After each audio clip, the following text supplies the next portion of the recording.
Hello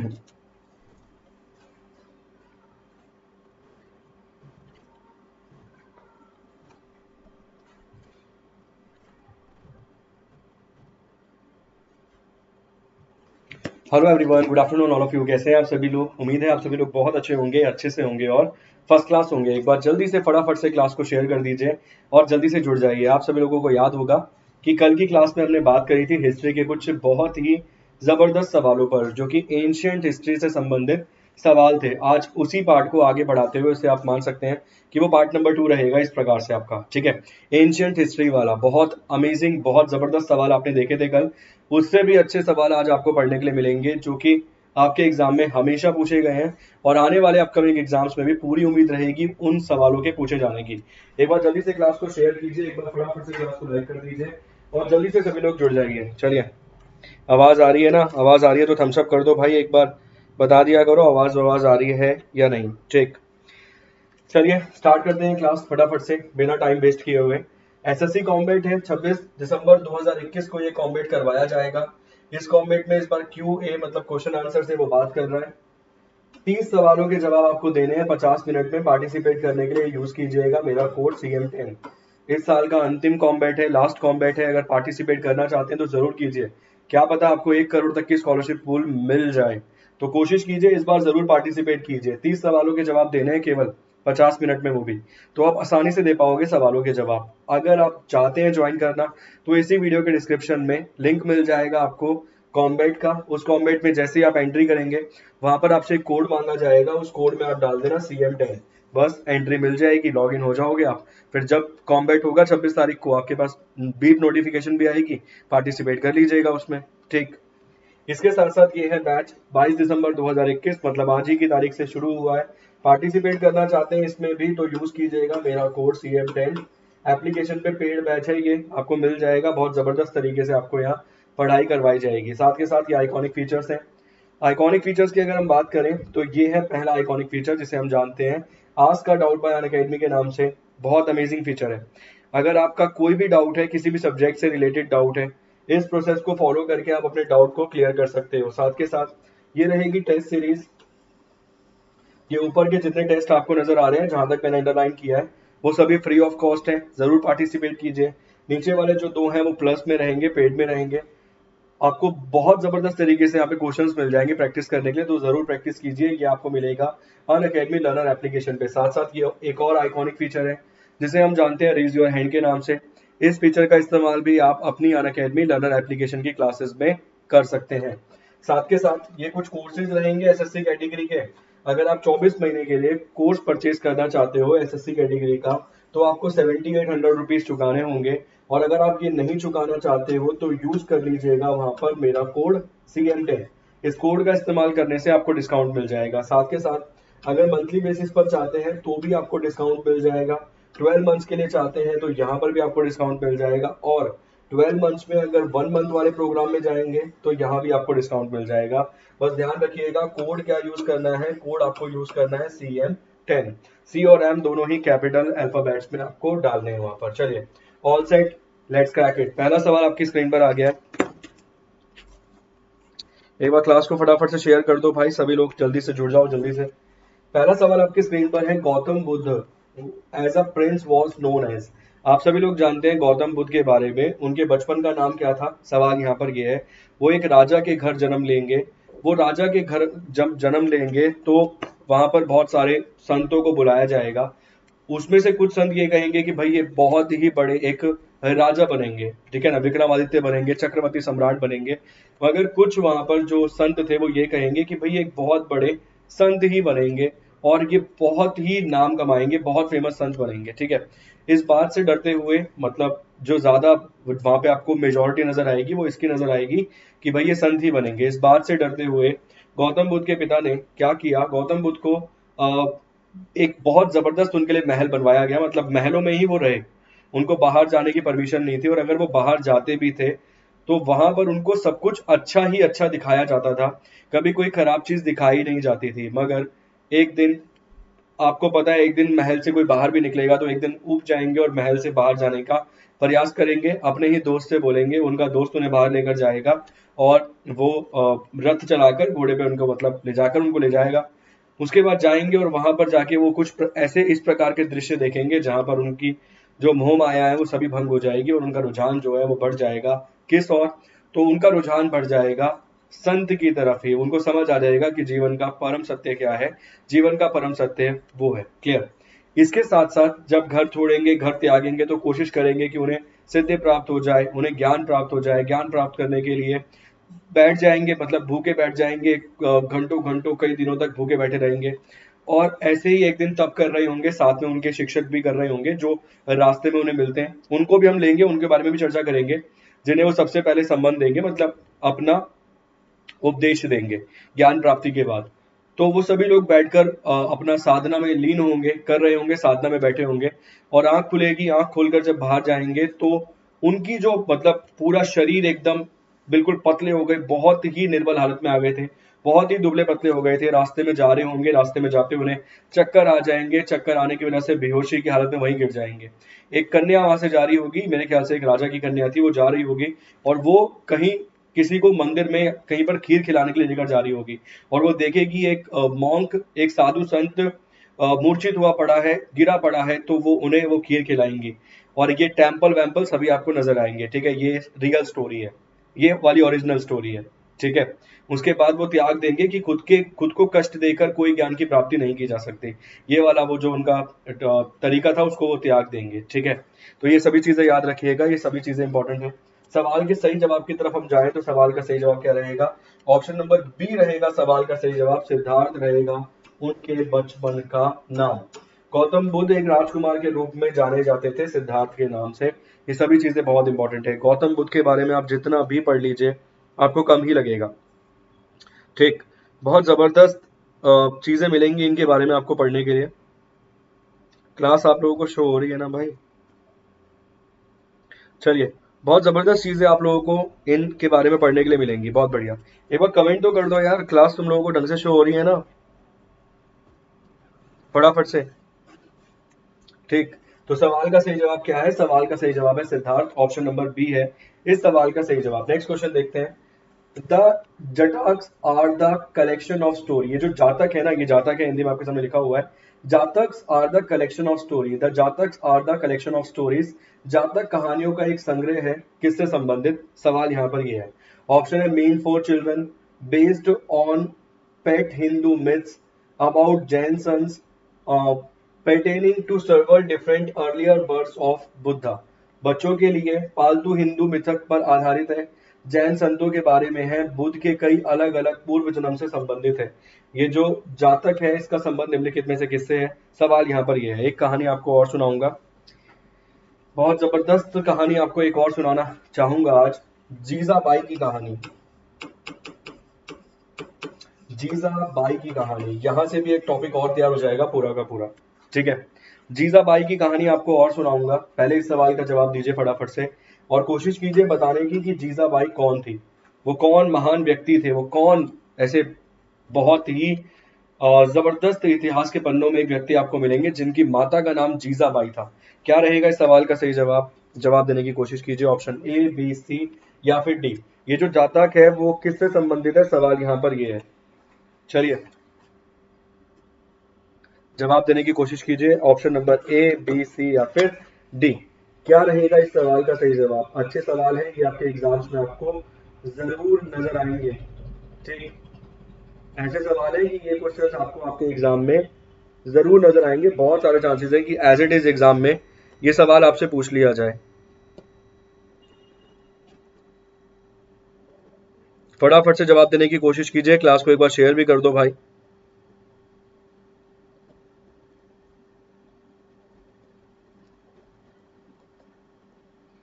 क्या रहेगा सवाल का सही जवाब? ऑप्शन ए, बी, सी या फिर डी।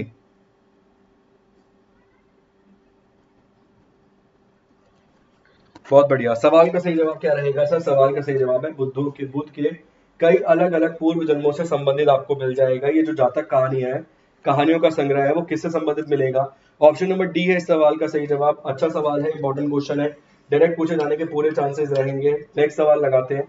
अगला क्वेश्चन आपकी स्क्रीन पर है, सवाल है architectural development in Indian manifested themselves in their fully glory during the period of, Bharat में स्थापत्य विकास की अवधि के दौरान अपनी पूर्ण महिमा में प्रकट हुआ। मतलब जो आर्किटेक्चरल डेवलपमेंट हुई है ना भारत में, जो मतलब जो बिल्डिंग्स का निर्माण हुआ है, जबरदस्त जबरदस्त आपको बिल्डिंग्स नजर आएंगी, आर्किटेक्चर जो जबरदस्त आपको नजर आएगा वो किस कार्यकाल में नजर आएगा, सवाल यहाँ पर ये है।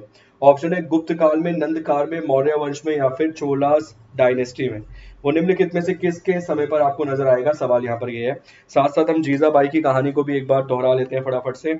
जीजाबाई जो थी वो माँ थी किसकी, एक बार ट्राई कीजिए एक बार जल्दी से। आसान सवाल है, बेसिक सवाल है, अगर आप थोड़ा सा भी दिमाग लगाएंगे तो काम चल जाएगा, ठीक है। चलिए फटाफट से जवाब देने की कोशिश कीजिए, क्या रहेगा सवाल का सही जवाब।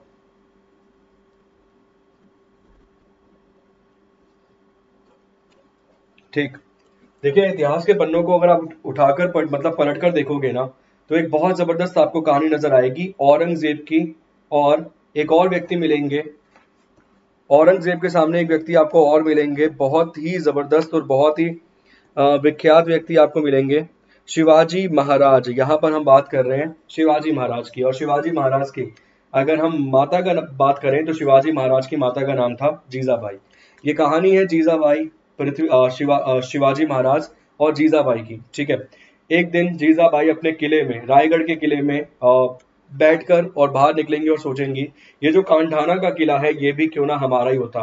और इस कांढाना के किले के बारे में आपको समझाता हूँ इस छोटी सी फटाफट स्टोरी में। ये कांढाना का किला हमारा होता, और ये बात उनके मन में आएगा जीजाबाई के, जो कि माता थी शिवाजी महाराज की, और वो अपने मतलब अनुयायी, मतलब जो भी उनके पास सेनापति, जो भी उनके आसपास सैनिक होगा उसे बोलेंगी, और बोलेंगी बुला के लाइए शिवाजी महाराज को, मेरे बेटे को। अगर वो खाना भी खा रहे होंगे तो उन्हें वहां से भी उठा लाइए और बुलाकर लाइए। और उन्हें बुलाकर लाया जाएगा, वो अपने महल से आएंगे जीजाबाई के पास और पूछेंगे कि आपने मुझे इतना अर्जेंटली क्यों बुलाया। वो अपनी भाषा में पूछेंगे कि आपने इतना जल्दी मुझे क्यों बुलाया एकदम से सिपाही को भेजकर, बताइए माता जी। तो जीजाबाई उनसे कहेंगी कि आइए चौसर की एक बाजी खेलते हैं। और वो इस बात को सुनते हुए हक्के बक्के रह जाएंगे और बोलेंगे हैं चौसर की बाजी खेलते हैं, आपने केवल इसलिए बुलाया। और चौसर की बाजी में वो कहेंगे कि भाई माता मैं आपके खिलाफ चौसर की बाजी कैसे खेल सकता हूँ, मैं आपके विरुद्ध कैसे कोई भी काम कर सकता हूँ। तो उनकी माता बोलेगी कि ये आपके लिए मैं आपको बोल नहीं रही हूँ, आपको आदेश दे रही हूँ, आपको खेलनी पड़ेगी मेरे साथ चौसर की बाजी। और उस चौसर की बाजी में विजेता बनेंगी कौन, जीजाबाई। जीजाबाई जीत जाएंगी और शिवाजी महाराज कहेंगे कि माता मांगिए, आप जिस भी किले पर हाथ रख देंगी वो किला आपका होगा, एक बार मांग कर देखिए। और जीजाबाई बोलेंगी मुझे वो खांडाना का किला चाहिए, ठीक है। कौंडाना का किला मुझे चाहिए। कांडाना का किला आपको मेरे ख्याल से पुणे के आसपास मिल जाएगा, पुणे से 22-23 किलोमीटर के आसपास ये कांडाना का किला आपको मिल जाएगा। शिवाजी महाराज बोलेंगे कि वो कांडाना का किला तो आप जानते हो कि वो असंभव है, अभेद किला है, उसे कोई जीत ही नहीं सकता, ठीक है। अभेद किला तक की स्टोरी बता दी, उसके बाद आगे बताता हूँ, पहले सवाल का जवाब देता हूँ, फटाफट जवाब दीजिए। ये स्टोरी से बहुत सारे सवाल आपके क्लियर हो जाएंगे, बहुत बढ़िया। सवाल का सही जवाब क्या रहेगा, सवाल का सही जवाब रहेगा गुप्तास। ऑप्शन नंबर ए है सवाल का सही जवाब। भारत में आर्किटेक्चरल डेवलपमेंट किस समय पर फली फूली, तो सवाल का सही जवाब है गुप्त काल में, या फिर गुप्तास के पीरियड में ये फली फूली। हम कहां तक पहुंच गए थे शिवाजी महाराज की कहानी में, वहीं से आगे बढ़ेंगे अगले सवाल में। नेक्स्ट क्वेश्चन आपकी स्क्रीन पर है, अगला सवाल है the deep transforming effect that the Kaling War had on Ashoka has been described in, Ashok पर कलिंग के युद्ध के गहरे परिवर्तनकारी प्रभाव का वर्णन निम्नलिखित में से किस पुस्तक में किया गया है, किस किताब में किया गया है, सवाल यहाँ पर यह है। आर्कियोलॉजिकल एक्सकेवेशन में, मतलब किस चीज में किया गया, किताब में नहीं, किस चीज में किया गया उसका जो वर्णन है वो कहाँ किया गया है। तो आर्कियोलॉजिकल एक्सकवेशन में किया गया है, रॉक एडिक्ट में किया गया है, कॉइन्स में किया गया है, या फिर पिलर एडिक्ट्स में किया गया है, पुरातात्विक खुदाई में, रॉक शिलालेखों में, सिक्कों पे, या फिर स्तंभों पे। साथ साथ हम एक कहानी के बारे में और जान रहे हैं, गारंटी दे रहा हूँ आपने अपने जीवन काल में कभी सुनी ही नहीं होगी ये वाली कहानी, वो कांडाना के किले की कहानी, जो अभेद किला था जिसे जीतना नामुमकिन था। हम कहां तक पहुंच गए थे, चौसर की बाजी में जीत होगी जीजाबाई की, और जीजाबाई अपने बेटे शिवाजी महाराज को हुक्म देंगे और बोलेंगे कि मुझे वो कौंडाना का ही किला चाहिए, और कौंडाना के किले में बैठा होगा उदय भान सिंह। याद रखना, एक एक सवाल एग्जाम में बनता है, एग्जाम में यही बन जाएगा। मान लीजिए शिवाजी महाराज की माता का नाम क्या था, तो जीजाबाई, क्लियर। उदय भान सिंह बैठा होगा और मुगलों का वहां पे राज होगा। और एक समय पे अगर आप पीछे जाएंगे ना, इस इतिहास को पलटेंगे, और ये बात कर रहा हूँ 1670s के आसपास की, 1670 के आसपास की बात कर रहा हूँ। अगर आप 20 साल पीछे जाएंगे तो सर ये किला शिवाजी महाराज का ही था। ये राजपूतों की चाल के द्वारा शिवाजी महाराज के हाथ से 23 किले निकल गए, 23 किले निकल गए। और जब जाएंगे मुगल दरबार में पेश होंगे औरंगजेब के सामने शिवाजी महाराज, तो शिवाजी महाराज और उनके बेटे सांभा जी को गिरफ्तार करवा लेगा औरंगजेब, और वहां से भागेंगे मिठाई के डब्बों में बैठकर। और ये बेइज्जती और जीवन भर याद रखते हैं, ये बेइज्जती उन्हें अभी भी याद, ठीक है, कि उन्हें इस प्रकार से भागना पड़ा औरंगजेब के महल से मिठाई के डब्बों में बैठकर। अब माता ने जब आदेश दिया है कि भाई कोंडाना का किला जीतना है तो जीतना है। अब कोंडाने का किले को जीतने के लिए बस एक ही तरीका था, जिसका नाम था तानाजी। ये तानाजी वाली जो मूवी देखी होगी ना आपने अजय देवगन की, भाई रियल स्टोरी है, ठीक है। ये तानाजी वाली जो स्टोरी देखी होगी आपने, अजय देवगन की जो मूवी आई थी, रियल स्टोरी है सर, एकदम रियल स्टोरी है। तो तानाजी को बुलाया जाएगा। तानाजी के पास जब सैनिक पहुंचेगा, सिपाही पहुंचेगा लेटर लेकर कि भाई आपको बुलाया गया है, और तानाजी के अगले ही दिन बेटे की शादी होती है उसके। तानाजी सुनते ही तानाजी को ये पैगाम भिजवाया जाएगा कि 12,000 सिपाहियों के पास साथ, अपने साथ 12,000 सिपाही लेते आइए और तुरंत पहुंचिए मेरे सामने, ठीक। अब तानाजी छोड़ेंगे शादी वादी और बोलेंगे पहले चलते हैं, पहले बात करते हैं। आएंगे शिवाजी महाराज के पास और हाथ में कार्ड लेकर बेटे की शादी का, कि ये न्योता है, शादी है कल बेटे की। और शिवाजी महाराज जब हाथ में कार्ड देखेंगे तो सक्के बक्के रह जाएंगे, कुछ बोलने के शब्द ही नहीं होंगे। तानाजी बोलेंगे कि बताइए क्या हुक्म है आपका मेरे लिए। और शिवाजी महाराज कहेंगे कि आज हुक्म मेरा नहीं है, आज हुक्म जीजाबाई का है। जीजाबाई कौन? शिवाजी महाराज की माता जीजाबाई। और जीजाबाई उन्हें कहेंगी कि मैं कैसे आपको हुक्म दे सकती हूँ कि आपके बेटे की शादी और आप भी मेरे बेटे ही समान हो, तो मैं कैसे आपको हुक्म दे सकती हूँ। और वो अपनी पगड़ी उतारेंगे और रख देंगे जीजाबाई के कदमों में और बोलेंगे कि ये सब आपके लिए है, शादी फिर हो जाएगी, मगर पहले बताइए क्या काम है। तो वो बोलेंगी वो कोंडाना के किले पर फतेह हासिल करनी है। और वो बोलते हैं कि जब तक फतेह हासिल नहीं कर लेंगे तब तक बेटे की शादी नहीं होगी, पहले शादी होगी कोंडाना की, उसके बाद शादी होगी मेरे बेटे की। उसके बाद पूरा चक्रव्यूह रचा जाएगा, उस चक्रव्यूह को आगे डिस्कस करेंगे। पहले लेते हैं सवाल का सही जवाब। ये जो अशोक ने भाई साहब कलिंग का युद्ध लड़ा था, आप सभी लोग जानते हैं, हाथी के चक्कर में लड़ा था, और भी बहुत सारी चीजें थी। इस युद्ध का जो प्रॉपर उसके ऊपर प्रभाव पड़ा, उसके ऊपर परिवर्तन आया, इसके गहरा प्रभाव जो पड़ा, उसके बारे में आपको कहाँ मिलेगा? उसके बारे में आपको मिलेगा सर रॉक एडिक्स में, मतलब रॉक शिलालेख में आपको इसके बारे में मिलेगा। सवाल का सही जवाब क्या है? सवाल का सही जवाब ऑप्शन नंबर बी है। जल्दी बताइए, कलिंग का युद्ध कब लड़ा गया था, कौन से वर्ष में, कौन से ईयर में लड़ा गया था? सर ये सारी कहानी सुनाऊंगा आपको, कलिंग की कहानी, अशोक की कहानी, कौन थे अशोक, अगर बोलोगे तो अभी खड़े खड़े पूरा अशोक हो जाएगा सर, 10 मिनट का काम है, क्लियर। बस तुम्हें खुद को मजबूत करना पड़ेगा, हम तो अपने आप को मजबूत करके बैठे हैं, ठीक। अगर बोलोगे 10 मिनट का काम है, पूरा अशोक हो जाएगा, पूरी कहानी A to Z याद है, अच्छे से पढ़ रखी है मैंने, ठीक। सवाल का सही जवाब क्या है? सवाल का सही जवाब ऑप्शन नंबर बी है। बस ये बता दीजिए कलिंग का जो युद्ध लड़ा गया था वो कब लड़ा गया था, कौन से वर्ष में, कौन से ईयर में लड़ा गया था, ठीक। अगला सवाल लगाते हैं, next question. The proud title of Vikram Aditya has been assumed by, ये जो विक्रम आदित्य का गौरवपूर्ण शीर्षक है किसके द्वारा ग्रहण किया गया था? ऑप्शन है हर्षा के द्वारा, चंद्रगुप्त द्वितीय के द्वारा, कनिष्क के द्वारा, या फिर समुद्रगुप्त के द्वारा। फटाफट जवाब दीजिए भाई जल्दी से। क्या बोली, कहानी पूरी सुना दूं तानाजी वाली? एक बार जल्दी से फटाफट कमेंट करके बताओ भाई। समझ नहीं आता भाई साहब तुम क्या पढ़ना चाहते हो जीवन में। सर इन्हीं से नंबर मिलेंगे इतिहास में, इतिहास में केवल इन्हीं से नंबर मिलेंगे। कितनी सारी चीजें आ गई आपसे। मान लीजिए कोंडाना का आपसे पूछ लिया गया, कोंडाना का अभेद किला भारत में कहां पर मौजूद है? हमने सुना पहली बार है, कोंडाना नामक भी किला था कोई, ठीक है, जिसे जाना जाता है सिंघागढ़ के नाम से, आज की अगर मौजूदा परिस्थिति में हम बात करें तो, ठीक। सवाल आपकी स्क्रीन पर है, जवाब देने की कोशिश कीजिए सर। उसके बाद तानाजी जाएंगे और किले के पास पहुंचकर, जो नीचे उन्हें कुली बोला जाता था, तो ये जो उदय भान सिंह मिलेगा ना, उदय भान सिंह रक्षा कर रहा है किसकी तरफ से? मुगलों की तरफ से। मुगलों का कब्जा है उस पर, मुगलों की सेना, अफगान की सेना और साथ में राजपूतों की सेना, 3 प्रकार की सेनाएं वहां पे मिलेंगी। 5,000 सिपाही थे किसके पास? उदय भान सिंह के पास। और उदय भान सिंह का वर्णन देते हुए इतिहासकार ये कहता है कि उदय भान सिंह एक दिन में 1.5 गाय, 2 भेड़ और 50 किलो चावल खाता था। तो आप समझ सकते हैं कितना शक्तिशाली और हष्ट पुष्ट व्यक्ति था। उसके 12 बेटे थे जिनकी खुराक बराबर थी, और हीरल हीरल करके उसका एक सेनापति मिलेगा जो भी, जिसकी खुराक भी लगभग इतनी ही थी। तो बहुत जबरदस्त सेना थी उसके पास। और पुणे का ये जो किला है, कोंडाना का जो किला है, अभेद इसलिए है क्योंकि पहाड़ी पे बना हुआ है, तिकोना बना हुआ है, पहाड़ी पे बना हुआ है। 2 ही दरवाजे हैं प्रवेश करने के लिए और कोई रास्ता नहीं है। सेना ऊपर चढ़ेगी, ऊपर से आक्रमण हो जाएगा, इसीलिए जीतना नामुमकिन था इस किले को।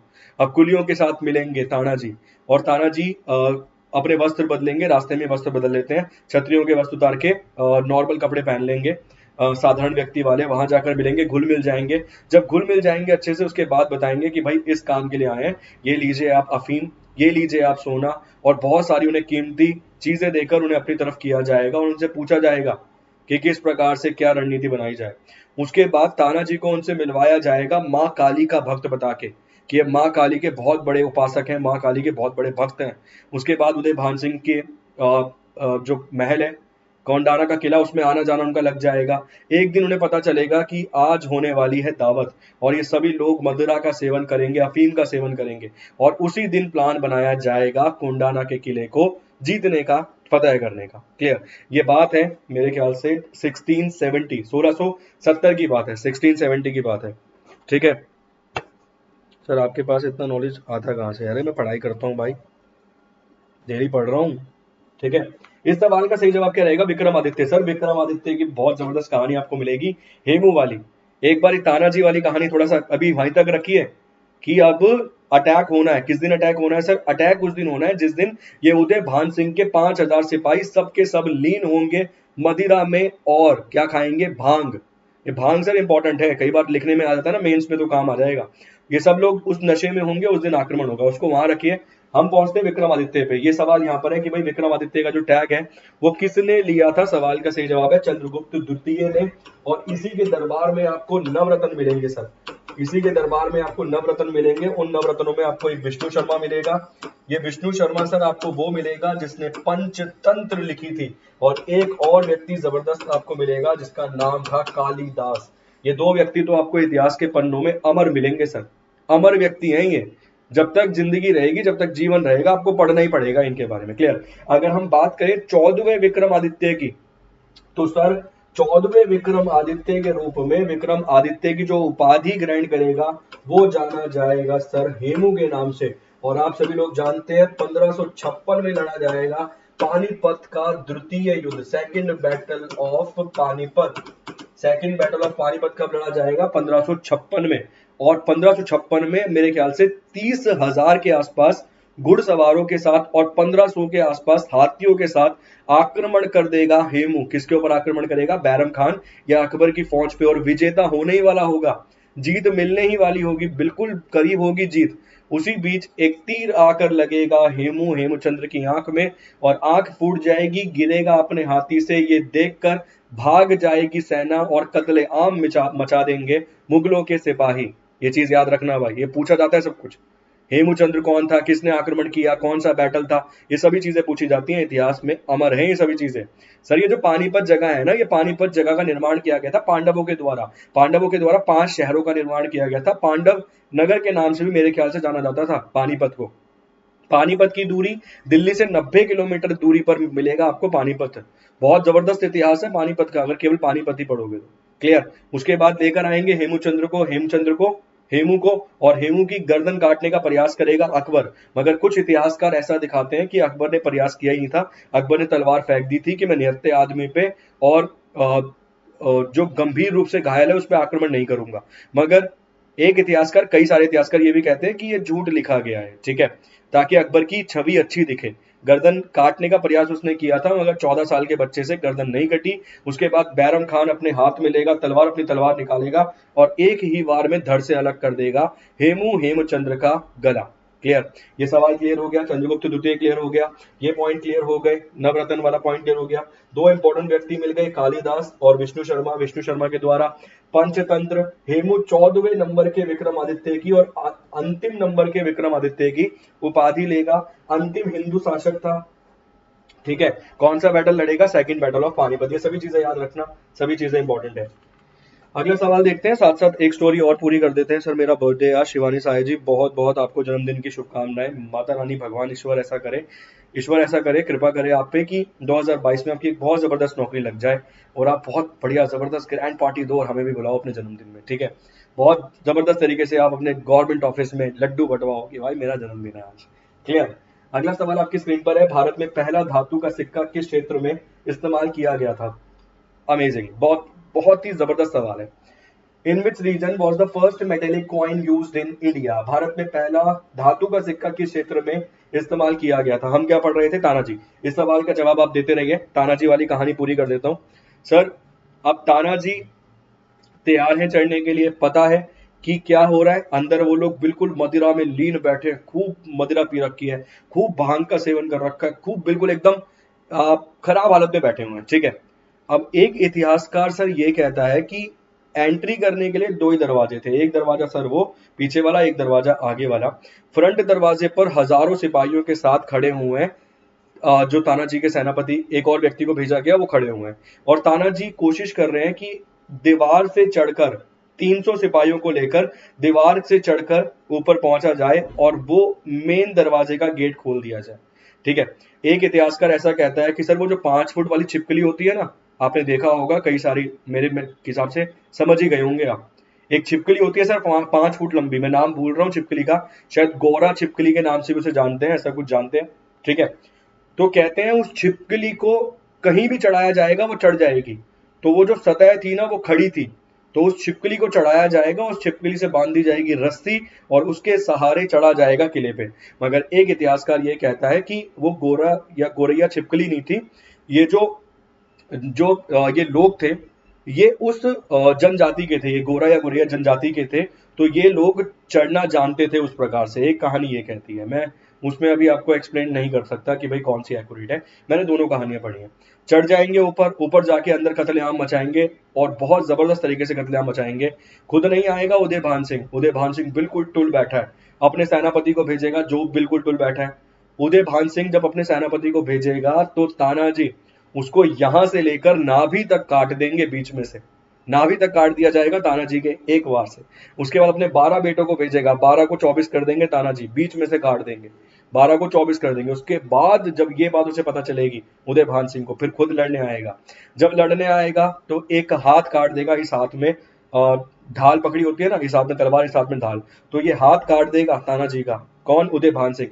इस पर अपनी पगड़ी का अपनी पग का कपड़ा उतार कर बांधेंगे और लड़ते रहेंगे और लड़ते लड़ते बांध देंगे तोप के साथ उदय भान सिंह को और धकेल देंगे और गिरकर मौत हो जाएगी। उसके बाद मुगलों का झंडा उतारकर झंडा लहराएगा शिवाजी महाराज का और विजेता प्राप्त हो जाएगी। दूर से देखेंगे शिवाजी महाराज और आएंगे, मगर जब आएंगे तो देखेंगे कि उनका शेर तानाजी मृत पड़ा था, मरा पड़ा था, और वहीं खड़े होकर ये बोलेंगे कि किला तो जीत लिया मगर शेर खो दिया। ठीक है, और उस दिन से वो कोंडाना के किले का नाम क्या रख देंगे?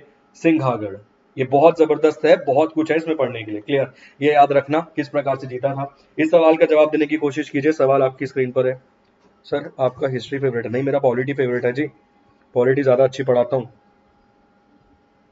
चलिए जी, किस क्षेत्र में चलाया गया था पहला मेटालिक सिक्का? सवाल का जवाब दीजिए। मध्य भारत का भारत गंगा का मैदान, ऑप्शन नंबर ए है सवाल का सही जवाब, ध्यान रखना। क्या? The Indo Gangetic plain of central India, option number A है सवाल का सही जवाब, ध्यान रखिएगा। अच्छा क्वेश्चन है, इंपॉर्टेंट क्वेश्चन है कि भारत में जो फर्स्ट मेटालिक कॉइन चलाया गया था वो कहां चलाया गया था? ऑप्शन नंबर ए में। नेक्स्ट क्वेश्चन, अगला सवाल, which of the following was the first metal to be discovered and used as a tool by humans?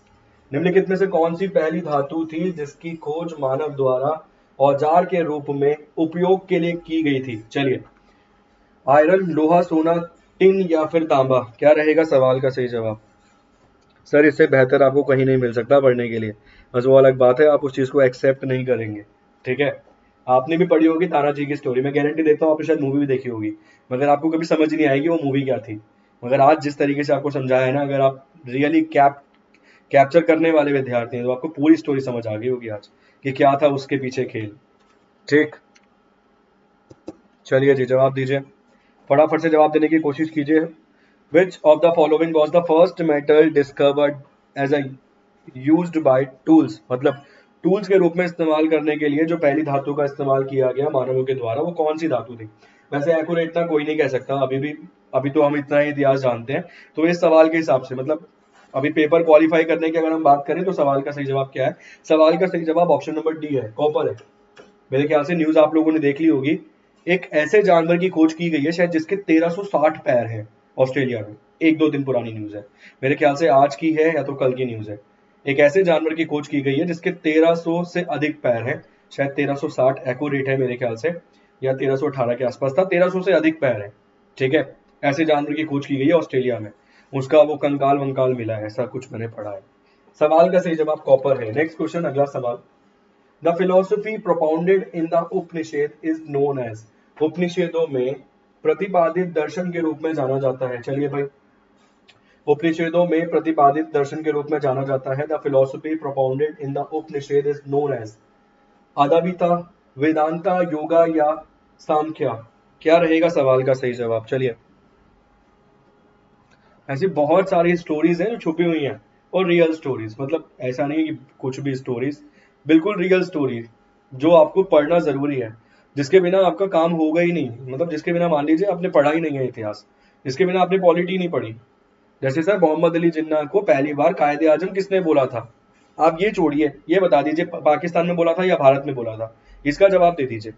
Mohammad Ali Jinnah को पहली बार कायदे आजम कहाँ बोला गया, भारत में बोला गया या पाकिस्तान में बोला गया। वर्ष तो आप छोड़िए, वर्ष तो बहुत दूर की बात है, ईयर तो छोड़ दीजिए। पॉलिटी कब पढ़ाते हैं सर, पॉलिटी पढ़ाता हूँ मैं रैपिडली, बहुत मौका मिलता है। आप सर्च कर लीजिए मेरा नाम चेतन सर पॉलिटी, आपको मिल जाएंगी मेरी classes. The philosophy propounded in Upanishad is known as 1943, 1943। एक दिल्ली में एक न्यूज़पेपर था, उस न्यूज़पेपर का नाम तो मुझे एक्यूरेट याद नहीं है। उस न्यूज़पेपर के संपादक ने एक आर्टिकल निकाला जिसमें लिखा हुआ था कि हमारे सबसे बड़े नेता, मुस्लिम लीग पार्टी के सबसे बड़े नेता को हम उपाधि देते हैं कायदे आजम की। और पहली बार उन्हें कायदे आजम कहकर पुकारा गया पटना रेलवे स्टेशन पर। जब वो उतरेंगे तो वहां पर लोग नारा लगाएंगे कायदे आजम। और एक बार, मतलब पहली बार गांधी जी ने कब बोला, तो गांधी जी जब पहली बार मीटिंग के लिए जाएंगे, गांधी जी जब मिलने के लिए जाएंगे उनके घर पर बम्बई 1943-44 के आसपास की बात है, तब गांधी जी उन्हें कायदे आजम कहकर पुकारेंगे। क्योंकि गांधी जी कहीं ना कहीं मैनिपुलेट करने की कोशिश कर रहे थे कि भाई व्यक्ति को थोड़ा सा बड़ा बनाकर भी अगर अपनी तरफ मोल्ड कर लिया जाए तो दिक्कत क्या है। उसके बाद एक लेटर लिखेंगे जिसमें मोहम्मद अली जिन्ना लिखते हैं डियर गांधी, और गांधी जी रिप्लाई में लिखेंगे डियर कायदे आजम। ठीक, सवाल का सही जवाब क्या है। Philosophy propounded in the Upanishad is known as, किस नाम से जानी जाएगी ये। सवाल का सही जवाब है Vedanta, option number B, Vedanta है सवाल का सही जवाब। नेक्स्ट क्वेश्चन देखते हैं, अगला सवाल है। After the growth of the Vedic religion the most important development in the history of so called Hinduism was the development of, वैदिक धर्म के विकास के बाद तथाकथित हिंदू धर्म के इतिहास में सबसे महत्वपूर्ण विकास का विकास था क्या। शैविज्म, शक्तिज्म, भगवतिज्म या फिर टेंट्रिज्म। क्या रहेगा सवाल का सही जवाब। शववाद, शक्तिवाद, भगवतवाद या फिर तंत्रवाद। मेरे ख्याल से लाला लाजपत राय ने अपने जीवन के शुरुआती समय में अपनाएंगे वो आर्य समाज को, उसके बाद एक सभा में जाएंगे, वहां पे सभा में वो क्या नाम है उसका, एक तो अपना आर्य समाज मिल जाएगा और एक हिंदू धर्म में एक और मिल जाता है, मैं थोड़ा सा स्किप कर रहा हूँ यार, ब्रह्म समाज। तो ब्रह्म समाज की वहां पे मीटिंग हो रही होगी और वहां उनका ऐसा बिल्कुल उनको लगेगा कि शायद ये बेहतर है, तो उस दिन वो ब्रह्म समाज की तरफ रुझान दिखाएंगे और ब्रह्म समाज को अपना लेंगे। ये भी आपको कहीं ना कहीं मिलेगा किताबों में। इसका जवाब दीजिए। वैदिक धर्म के बाद तथाकथित हिंदू धर्म के इतिहास में सबसे महत्वपूर्ण विकास का विकास था क्या। शववाद, शक्तिवाद, भगवतवाद या फिर तंत्रवाद। थोड़े मुश्किल मिलते हैं भाई मेरे सवाल। पाकिस्तान में नहीं, शुभम आर्य, शुभम आदित्य जी, पाकिस्तान में नहीं, भारत में ही बोला गया था 1943 में, 1943 में। ठीक, क्या रहेगा सवाल का सही जवाब। सवाल का सही जवाब है भगवतिज्म, ऑप्शन नंबर सी है इस सवाल का सही जवाब। इनकी भी मैं सोच रहा हूँ कि एक एक सेपरेट सेपरेट करके ना धीरे धीरे आपको इनकी भी कहानी समझा दूंगा। जैसे गौतम बुद्ध के बारे में आप पूछेंगे तो मैं खड़े खड़े पूरी स्टोरी समझा दूंगा, मगर इनके बारे में भी कहीं ना कहीं मेरे को लगता है आपको और ज्यादा डिटेल नॉलेज होनी चाहिए कि भाई अगर हिंदूज में हम बोल रहे हैं, वैदिक रिलीजन हम बोल रहे हैं, तो वैदिक रिलीजन क्या था, उसमें क्या नहीं था, ये चीजें भी आपको मेरे को लगता है पता होनी चाहिए। इन पर भी आपको काम करवाऊंगा, आप लोग बेफिक्र रहिए। नेक्स्ट क्वेश्चन उठाते हैं, अगला सवाल है, Bhagavatism refers to the worship of. ये जो भगवतिज्म है किस पूजा को संदर्भित है, ये बताइए भाई, मतलब किसकी पूजा करते हैं, यहाँ पर ये सवाल है। वासुदेव कृष्ण की, ब्रह्मा विष्णु शिव की, या फिर दुर्गा शक्ति के रूप की, किससे संबंधित है ये? जी शुभम आदित्य जी बताइए सर। सर आप जुड़े रहिए, जब आप एग्जाम में जाकर बैठेंगे ना सर, तो आप खुद को यूं पाएंगे कि भाई साहब भुजाओं में अलग बल है। सर बोलने वाली बात होती है, ये कहानी तो कहाँ पूछेगा, बिल्कुल पूछेगा सर। अब मैंने आपको देखिए पूरी कहानी सुना दी, जीजाबाई की भी सुना दी, शिवाजी महाराज की भी सुना दी, आपको ये कंडाना किले की सुना दी, तानाजी को आपको समझा दिया, बीच में उदय भान सिंह के बारे में आपको समझा दिया मैंने, किले कैसे उनके हाथ से निकले वो समझा दिया, औरंगजेब ने अपने दरबार में पकड़ के बुलाया वो समझा दिया आपको, किस में भागे निकल के वहां से, ये अपने शिवाजी महाराज के बेटे का नाम क्या था, संभाजी, ये सभी चीजें समझा दी आपको। सब कुछ होने के बाद तानाजी के बेटे की शादी में अगले दिन जाएंगे शिवाजी महाराज, और वहां जाके उनके बेटे की शादी करवाएंगे और बोलेंगे आप मेरे बेटे हो आज से। ठीक है, इतिहास ये कहता है। भगवतिज्म रेफर्स टू, एक कहानी आपको चलिए और सुनाता हूँ सर, आपको तराइन के द्वितीय युद्ध की कहानी सुनाता हूँ आपको। ठीक है, तराइन के द्वितीय युद्ध की कहानी आपको सुनाता हूँ, बैटल ऑफ तराइन सेकेंड। वैसे बहुत बार सुनी है आपने ये कहानी, बैटल ऑफ तराइन की। जयचंद का रोल समझाता हूँ इस कहानी में आपको, सन्मुक्ता, मेरे ख्याल से सन्मुक्ता ही नाम था, जो पृथ्वीराज चौहान थे उनकी वाइफ का, मेरे ख्याल से ठीक ही होऊंगा मैं। भाई थोड़ा मैं भी इंसान हूँ भाई, भगवान नहीं हूँ, मैं ये नहीं बोल सकता कि हाँ मुझे बिल्कुल ऐसे नाम, क्या मेरे को घर का पता भी पता है, वहां रहते थे गली नंबर 18-20 ऐसे, तो मैं भी इंसान हूँ, समझ सकते हो आप लोग। चलिए, किस भगवान की पूजा करते थे? पॉलिटी पढ़ना है सर, पॉलिटी पढ़ा देंगे, बेफिक्र रहिए आप, टेंशन मत लीजिए। आपको 10-12 क्लासेस तो मेरी मिल जाएंगी पॉलिटी की, आप मास्टर क्लास पॉलिटी देखिए मेरी एप्लीकेशन पे, फ्री क्लास है, मैंने 10-12 क्लासेस ही ली हैं वहां भी। सवाल का सही जवाब वासुदेव कृष्ण है, ऑप्शन नंबर ए है सवाल का सही जवाब, डी सी बी नहीं है सर, सवाल का सही जवाब क्या है? सवाल का सही जवाब वासुदेव कृष्ण है। नेक्स्ट क्वेश्चन, अगला सवाल, Vaishnavism a later development of भगवतिज्म advocates the worship of। वैष्णववाद भगवतवाद का एक बाद का विकास है, किस पूजा की वकालत करता है? विष्णु की, राम और कृष्ण की, विष्णु और उनके अवतार की, या विष्णु और लक्ष्मी जी की? ठीक है, विष्णु भगवान की, राम और कृष्ण भगवान की, विष्णु और उनके अवतारों की, या फिर विष्णु और लक्ष्मी जी की, किन की पूजा पर वो बात करता है? जो वैष्णविज्म है, डेवलपमेंट ऑफ भगवतिज्म है, ये भगवतिज्म के बाद क्या आएगा? वैष्णविज्म। तो वो किसकी पूजा की वकालत करते हैं, सवाल यहाँ पर ये है। चलिए जवाब दीजिए।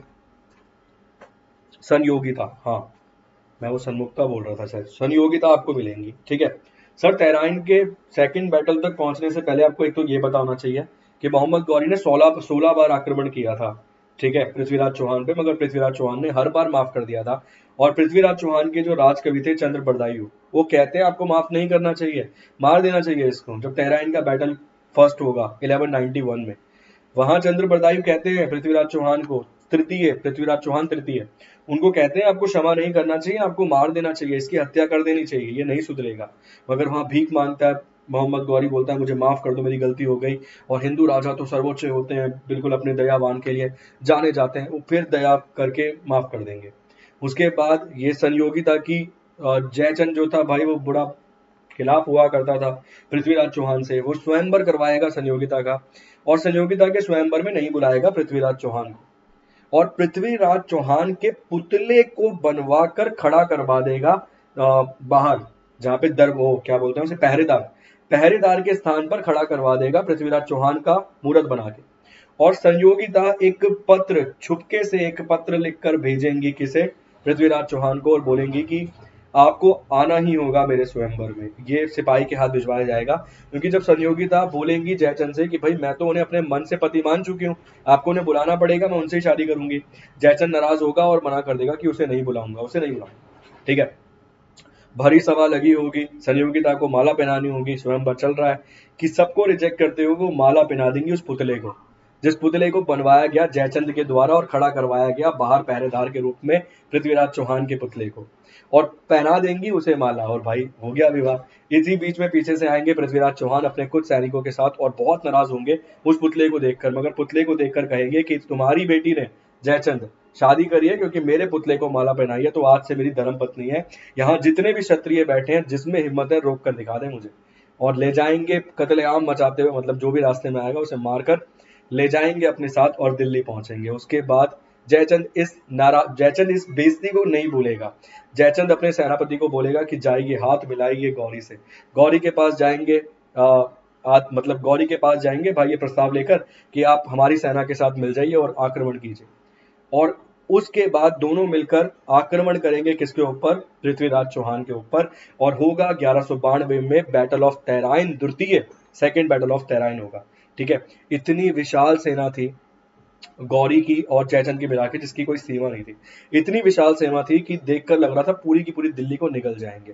फिर भी पृथ्वीराज चौहान बोलेंगे कि एक बार विदेशी को तो माफ कर दूंगा, मगर अपने ही देश में जो हमसे गद्दारी कर रहा है उसे माफ नहीं करूंगा। निकलेंगे लड़ने के लिए, वहां पकड़ लिया जाएगा किसको? पृथ्वीराज चौहान को पकड़ लिया जाएगा दोनों सेनाओं के द्वारा। उसके बाद जयचंद आएगा और बोलेगा कि अपनी बात को एक्सेप्ट कीजिए। पृथ्वीराज को, उसको गौरी को बोलेगा कि अपनी बात जो आपने हमसे वादा किया था उसको पूरा कीजिए और मुझे बिठाइए गद्दी पर। और हंसेगा गौरी और बोलेगा जब तू अपने ही देश का नहीं हो तो मेरा क्या होगा। गौरी गर्दन कटवा के लटका देगा चौराहे पर। भाई एक इतिहासकार ये भी कहता है, आपने बैटल पढ़ा होगा आगे वाला, वो बैटल अलग से पढ़ाऊंगा जयचंद वाला कि गौरी ने कैसे बैटल लड़ा, मगर एक इतिहासकार ये कहता है कि वहीं पर उसे पकड़कर उसकी गर्दन कटवाकर चौराहे पे लटका दी जाएगी और लिखवा दिया जाएगा गद्दार, और उसे पृथ्वीराज चौहान को कब्जे में लेकर पहुंच जाएगा गजनी। यहां तक की स्टोरी उम्मीद करूंगा समझ आ गई होगी।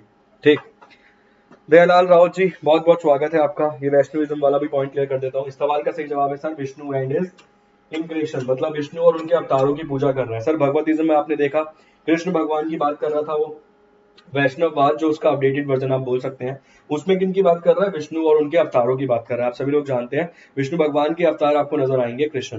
क्लियर, ऑप्शन नंबर सी सवाल का सही जवाब है, इंपॉर्टेंट क्वेश्चन है। नेक्स्ट क्वेश्चन देखिए, the Hindu social sacraments such as marriage etc are the performed on the basis of rituals described in the। Sir सवाल ये है, हिंदू सामाजिक संस्कार जैसे विवाह आदि में वर्णित अनुष्ठानों के आधार पर किए जाते हैं। मतलब जो हमारी शादी होती है, विवाह होता है, उसमें जो वर्णित मतलब जो अनुष्ठान होते हैं वो किस आधार पर किए जाते हैं, कहां पर ऐसा लिखा हुआ है? ऋग्वेद में, यजुर्वेद में, गृह यस्तुरा में, या फिर उपनिषेद में? चलिए, ग्रह सूत्र में या फिर ऑप्शन नंबर डी उपनिषेद में। उसके साथ भाई साहब उसके बाद गौरी जो है वो ले जाएगा बंदी बनाकर साथ में, और वहां उसको बोलेगा, मतलब वहां गौरी पृथ्वीराज चौहान को बोलेगा तुम मेरे गुलाम बन जाओ, मेरे लिए काम करो। वहां मना कर देंगे और बिल्कुल डट कर मना करेंगे पृथ्वीराज चौहान कि पृथ्वीराज चौहान किसी के गुलाम नहीं होते, और आंखें झुकेंगी तो ईश्वर के सामने किसी के आंखें नहीं झुकेंगी आंखें। और इस बात से आग बबूला हो जाएगा मोहम्मद गौरी और बोलेगा कि गरम गरम सलाखें घुसेड़ दी जाएंगी आंखों में और वहां अंधा कर दिया जाएगा उन्हें। ये सब पता चलेगा चंद्र बरदायु को। चंद्र बरदायु पहुंचेगा गजनी के दरबार में, मोहम्मद गौरी के दरबार में, गजनी में मोहम्मद गौरी के दरबार में, और वहां जाकर बोलेगा कि ये कहाँ का न्याय है, तुम ऐसे कैसे कर सकते हो। 4-5 बातें सुनाएगा, उसको भी पकड़ लेगा मोहम्मद गौरी और बोलेगा इसको भी डाल दीजिए भाई साहब कारावास में उसी के साथ। फिर वहां पृथ्वीराज चौहान जब पाएंगे कि भाई उनका अपना चंद्र बरदायु राजकवि और उनका बहुत ही घनिष्ठ मित्र था वो उनके पास आ गया है, तो बड़ा खुश होंगे। और वहां चंद्र बरदायु ने बोलेंगे कि बाहर से एक बात सुनकर आ रहा हूं कि खेलों का आयोजन ये करवा रहा है और यहीं आपको मौका मिलेगा तीर कमान चला के इसकी हत्या करने का, गौरी की, और अपने बदले को पूरा करना। और वहां पर पृथ्वीराज चौहान बोलेंगे मैं कैसे हत्या करूंगा, मेरी तो आंखें जा चुकी हैं। तो चंद्र बरदायु बोलेगा वो मेरे ऊपर छोड़ दीजिए, वो सब मैं मैनेज कर लूंगा। बुलाएगा सिपाहियों को चंद्र बरदायु और बोलेगा कि भाई हम मिलना चाहते हैं, मैं मिलना चाहता हूं तुम्हारे राजा गौरी से। गौरी के पास जाएगा और बोलेगा कि भाई पृथ्वीराज चौहान भी पार्टिसिपेट करना चाहते हैं आपके खेलों में, और तीर कमान चलाकर दिखाएंगे। और हंसेगा इस बात को सुन के गौरी और बोलेगा ऐसे कैसे तीर कमान चला देंगे, अंधा व्यक्ति कैसे चला देगा। वो बोलेंगे आप नहीं जानते, शब्द भेदी बाण चलाना जानते हैं वो बोलेगा बुलाइए बुलाइए उनको, दिखाइए चलाकर। वो बोलेगा ठीक है, तो तवे को आप तवे पर चला के दिखाएंगे, तवे पर चलाकर दिखाएंगे। बोलेगा ठीक है। उसके बाद आएंगे पृथ्वीराज चौहान और चंद्र बरदायु बोलेगा गौरी को मगर आदेश आपको देना पड़ेगा और 3 बार आदेश देना पड़ेगा। और एक कविता बोलेंगे, उस कविता में बोलेंगे कि 24 गज दूर खड़ा है बाईने तरफ, बैठा है बाईने तरफ गौरी आपका दुश्मन, कर दीजिए आक्रमण। और इतना बोलने के बाद बोलेगा गौरी, बोलेगा चलाइए चलाइए चलाइए, और जैसे ही बोलेगा तीसरी बार चलाइए तो नाभि के आर पार कर देंगे तीर और वहीं गिरकर मौत हो जाएगी गौरी की। उसके बाद चंद्र बरदायु अपने पीछे से एक तलवार निकालेंगे, घुसेड़ देंगे पृथ्वीराज चौहान के पेट में और वहीं उनकी मौत हो जाएगी। और वापस उस तलवार को निकालकर अपने पेट में भी घुसेड़ लेंगे और दोनों ही भगवान को प्यारे हो जाएंगे। ये है सही इतिहास सर, जो सही इतिहास कहता है, ये सही इतिहास है। ठीक, चलिए जी जवाब देने की कोशिश कीजिए। अगला सवाल आपकी स्क्रीन पर है, किस से आपने लिया है सर? ये है ग्रह सूत्र, ऑप्शन नंबर सी है सवाल का सही जवाब। इनके बारे में भी आपको एक दिन सर सुनाऊंगा, पूरी स्टोरी एक एक करके सुनाऊंगा, मगर ऐसे सुनाऊंगा कि जबरदस्त आपको समझ आ जाएगा कि भाई क्या है क्या नहीं है, इतिहास सही मायने में क्या है।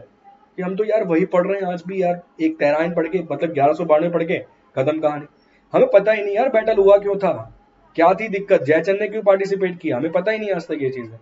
ठीक, और पता है तो ठीक, नहीं पता है। चलिए जी अगला सवाल देखते हैं। नेक्स्ट क्वेश्चन है, the founder of Jainism was, Jain धर्म के संस्थापक कौन थे? ऋषभ देव, नेमिनाथ, पारस्वरनाथ या फिर वर्धमान महावीर? क्या रहेगा सवाल का सही जवाब? चलिए जी जवाब दीजिए। हाँ, 4 बास 24 गज उंगली, ईश प्रणाम था, ऊपर सुल्तान है, मत चुके चौहान। बहुत बढ़िया जी पृथ्वीराज चौहान साहब, बहुत जबरदस्त आपने लिखा है। ये वहां पर बोलकर बताएंगे और वहीं हो जाएगा गौरी का काम तमाम। ठीक है, 2 प्रकार के इतिहासकार मिलेंगे सर, एक चीज याद रखना। जैसे अब आप माउंट बैटन को पढ़ोगे तो माउंट बैटन ने सामने खड़े होकर लिखवाई है अपनी किताबें कि मेरे बारे में गलत मत लिखना कुछ।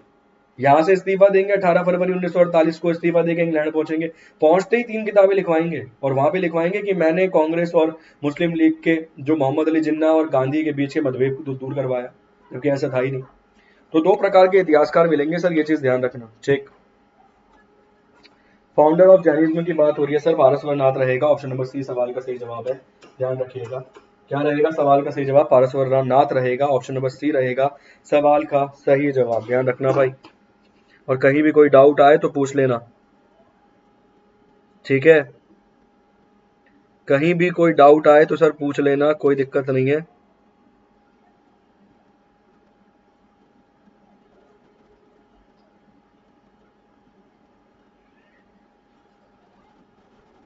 कहीं भी किसी प्रकार का कोई डाउट आए पूछ लेना, कोई दिक्कत नहीं है।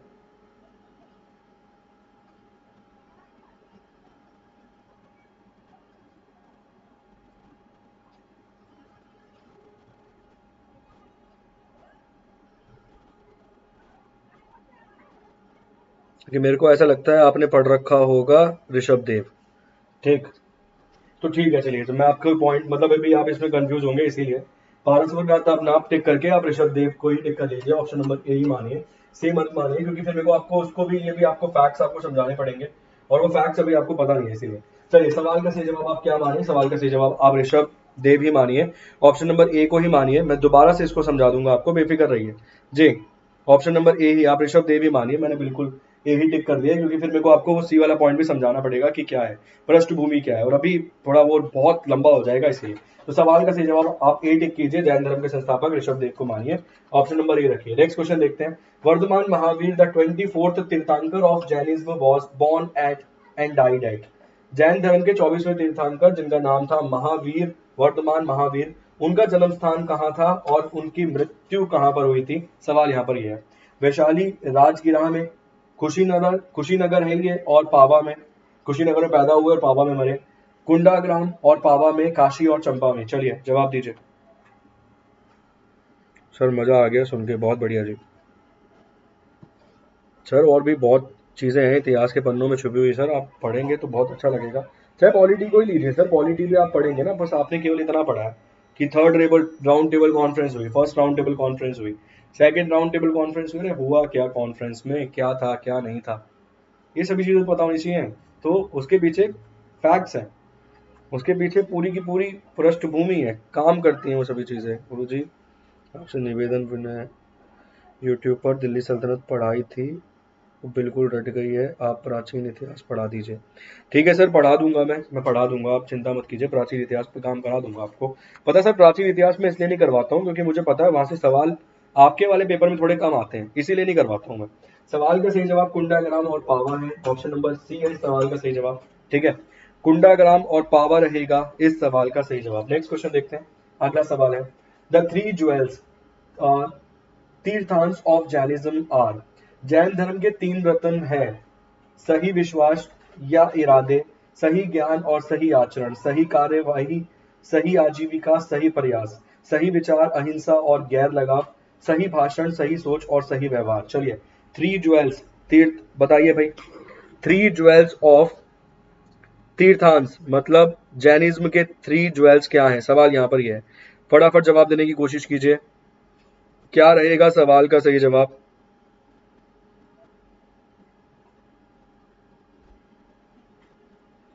फटाफट से जवाब देने की कोशिश कीजिए, ऑप्शन नंबर ए, बी, सी या फिर डी।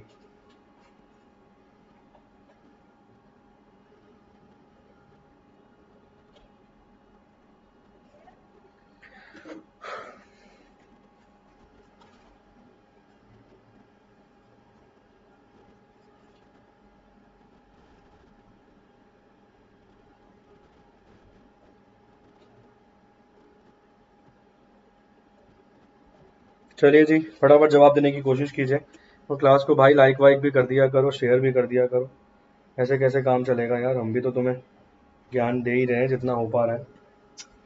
राइट फेथ और intention, right knowledge and right conduct, सही विश्वास या इरादा, सही ज्ञान और सही आचरण, ये थ्री ज्वेल्स मिलेंगे आपको तीर्थांश ऑफ जैनिज्म। अच्छा सवाल है, पूरे चांसेस बनते हैं इन प्रकार के सवालों के एग्जाम में। ठीक, नेक्स्ट क्वेश्चन, अगला सवाल।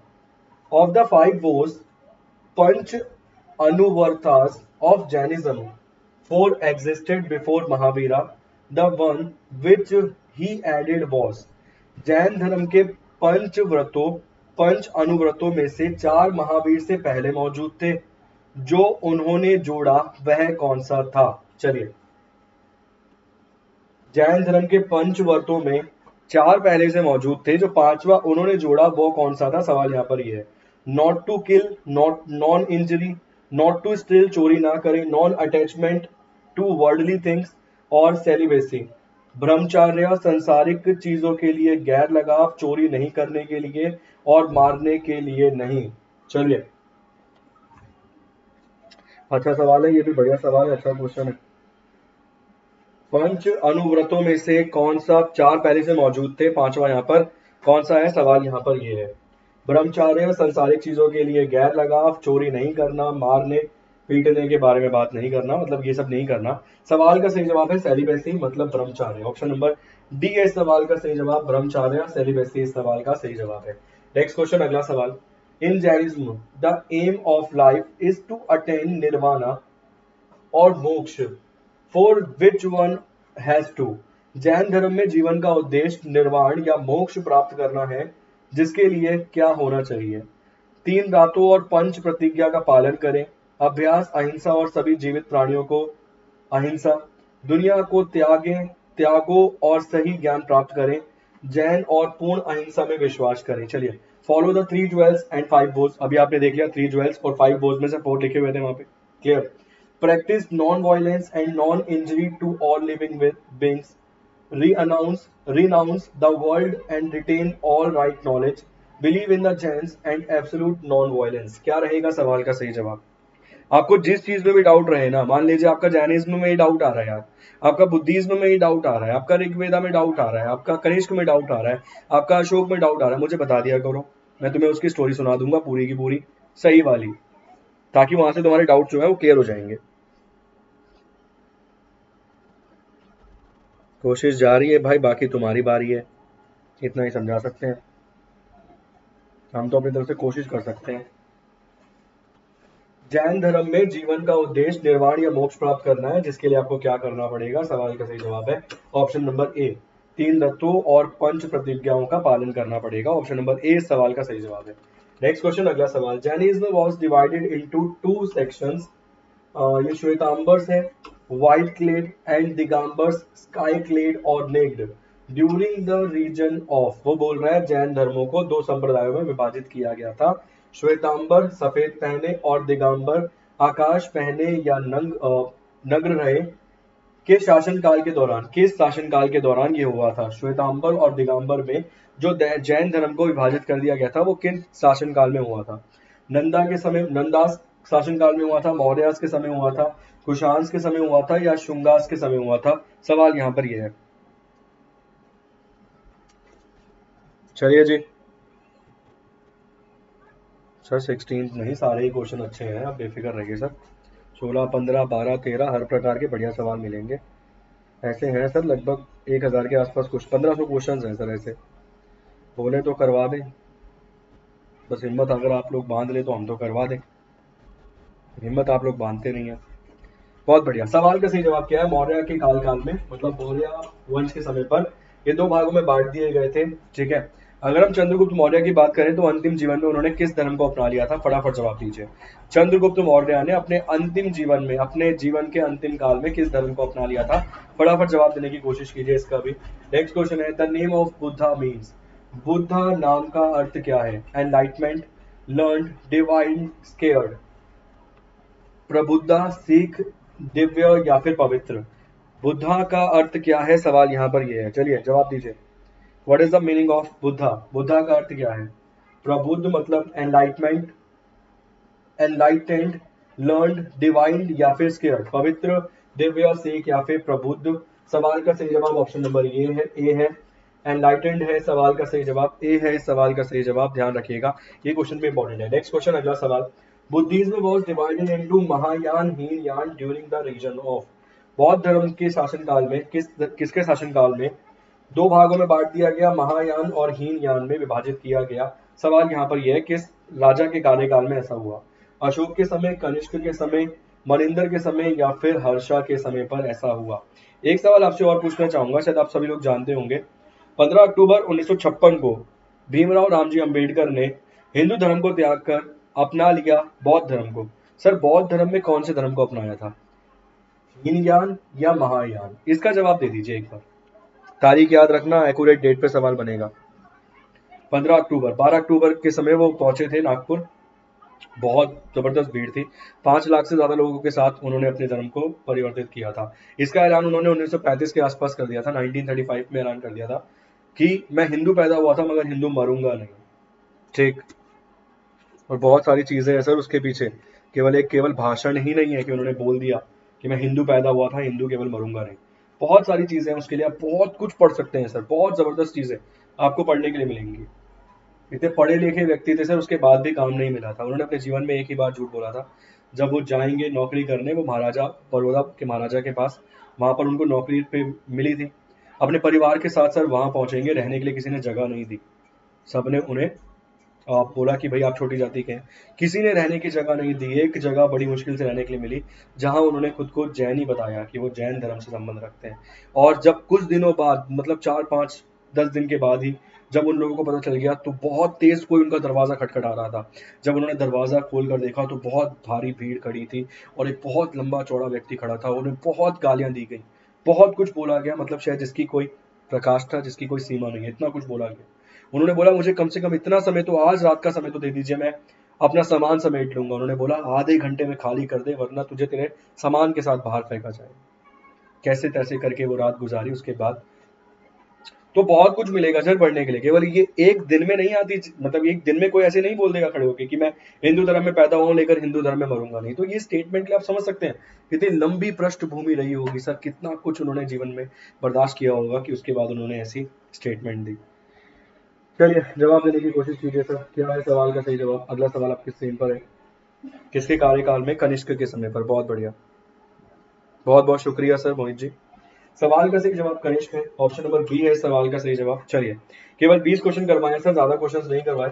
एक क्वेश्चन आपको होमवर्क के रूप में दे देता हूँ। The great exponent of Mahayana Buddhism was. Mahayana बौद्ध धर्म का महान प्रतिपादक कौन था? अश्वघोषा था, वासु बंधु था, नागा अर्जुन था या फिर नागा सेना था? इस सवाल का सही जवाब आप कमेंट बॉक्स में कमेंट करके जरूर देना। मैं उम्मीद करूंगा कि सर क्वेश्चंस अलग थे आपकी स्क्रीन पर लिखे हुए, मगर इनके साथ साथ मैंने आपको जितना ज्यादा से ज्यादा ज्ञान दे सकता था मैंने देने की कोशिश करी है। मैं चाहता हूं कि आप लोगों को वो क्वेश्चंस तो समझ आ जाएं, इसके साथ साथ और भी बहुत सारी चीजें आपको समझ आ जाए। क्लास अगर अच्छी लगे तो प्लीज लाइक करना, प्लीज शेयर करना, चैनल को सब्सक्राइब कर देना, बेल आइकन को दबा देना। इसके साथ साथ वाईफाई 2.0 पर रात 8 बजे आपकी क्लास है, वहां पर बात करेंगे स्टैटिक जीके पे। क्लियर? इसके साथ साथ सर कल आपकी 5 क्लासेस हैं एप्लीकेशन पे, उन क्लासेस में भी जरूर आइएगा। मेरी क्लास में सर अगर आप आएंगे तो कुछ पाकर ही जाएंगे, कुछ खोकर नहीं जाएंगे, इसकी गारंटी आपको दूंगा। ठीक, बहुत बहुत शुक्रिया, धन्यवाद, बाय बाय, टेक केयर। अब मिलेंगे नेक्स्ट क्लास में, तब तक के लिए अपना भी ध्यान